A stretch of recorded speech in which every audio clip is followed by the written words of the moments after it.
With students heading back to class, schools are switching lanes to try to limit the spread of COVID-19.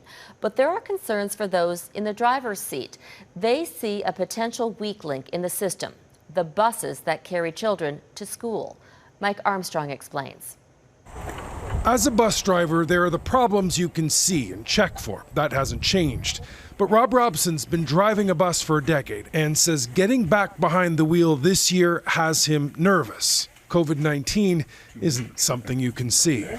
I'm 60 years old, so now technically I'm, in that high risk category. So I don't want to catch it from anybody. I don't want to give it to anybody either. We need it to be safe. Now, Robson isn't alone. The Toronto Bus Drivers Union says its members still don't know enough about safety protocols. It says while everyone's worried about kids in classrooms, not enough is being done to mitigate risk in buses, a place where physical distancing ranges from unlikely to impossible. That school bus, which wouldn't have the square footage of one classroom, will carry 72 kids shoulder to shoulder.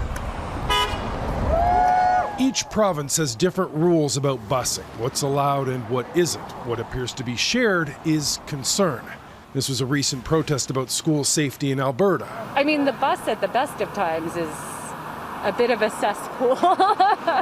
The directive from the ministry. Some of the tightest new rules are in Quebec. The government's limiting buses to 48 students. They'll have assigned seating and masks are mandatory.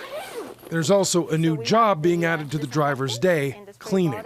Drivers with the company Transco are each being given a bag of cleaning products and PPE, and in some cases, plastic barriers are being put in.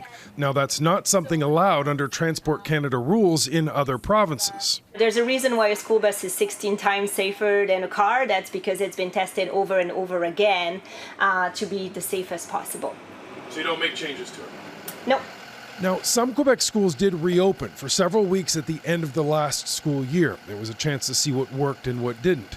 Transco says one of the things it found was positive. Students were aware of the virus and cooperated well with drivers. Mike Armstrong, Global News, Montreal.